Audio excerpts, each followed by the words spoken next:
शब्दों में आप लोगों को बता दें कि दहेज ना लेना बुरा है ना देना बुरा है।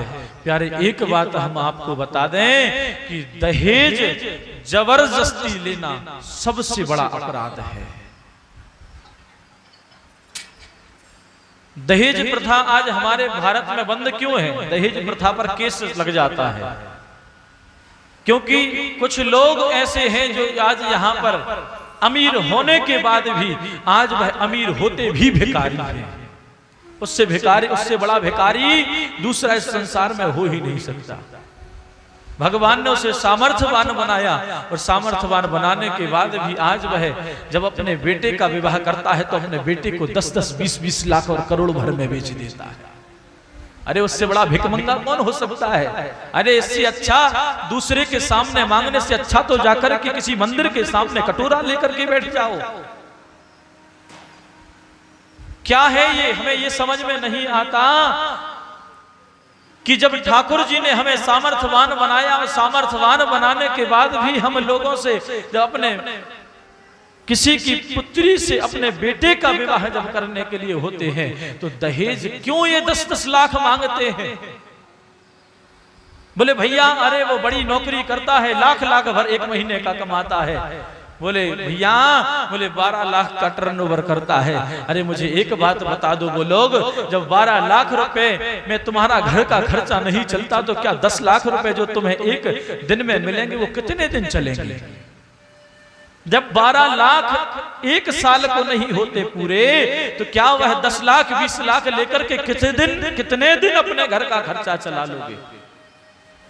शर्म आनी चाहिए ऐसे लोगों को जो आज दहेज मांगते हैं और दहेज मांग करके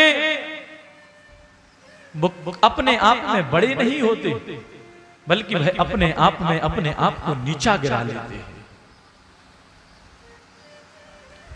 अरे प्यारे, दहेज की बात कहें तो दहेज उस बाप से पूछो, अगर जो बाप अपनी बेटी को जो आज 18 वर्ष तक अपने ही सानिध्य में रख करके 20 वर्ष तक 22 वर्ष तक अपने सानिध्य में रख करके उसका लालन पालन करता पोषण करता, अरे उस पिता से पूछो कि उस पिता ने अपने जान को आज तुझे समर्पित कर दिया, उससे बड़ा दहेज तो कुछ दूसरा हो ही नहीं सकता। अरे वह पिता अपनी बेटी की खुशी के लिए चाहे आज उसी की शादी में अपनी बेटी की शादी में अपने लिए कपड़ा नहीं खरीदेगा, लेकिन अपनी बेटी की खुशी के लिए आज उसको नए नए वस्त्र आभूषण और सामग्रियां दिलाता है। वह अपनी बेटी की शादी में स्वयं के लिए जूते नहीं खरीदेगा, भले ही फटे जूतों से काम चला लेगा, और लेकिन अपने लिए वह जूते भी नहीं खरीदता।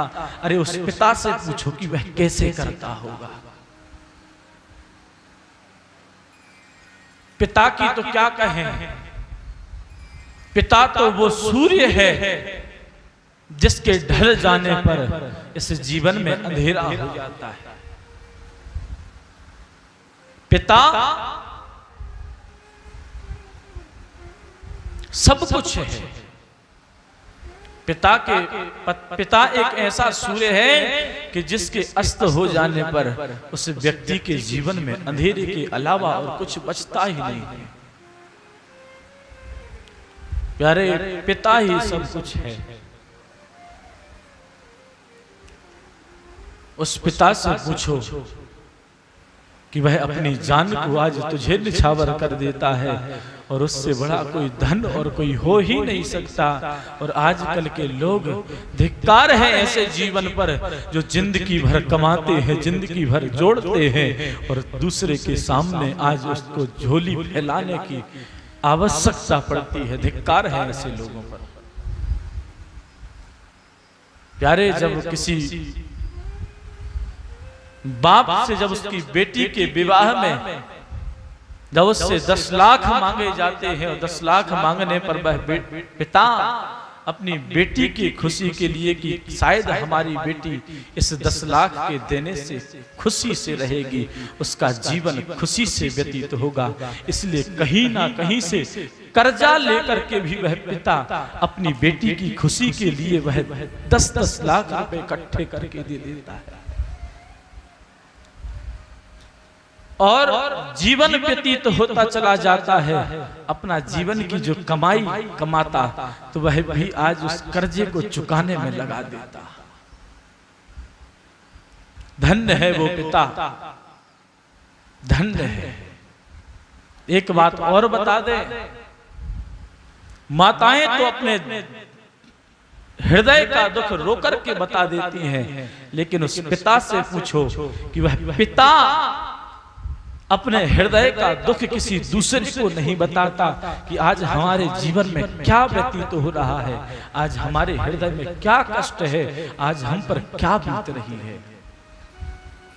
इसलिए प्यारे, ज्यादा समय नहीं है, बस इतना ही कहेंगे कि जो दहेज मांगते हैं, इससे अच्छा तो कटोरा लेकर के किसी मंदिर के सामने, किसी देवालय के सामने बैठ जाना, लेकिन कभी किसी गरीब से कभी 10 लाख 20 लाख मत मांगना।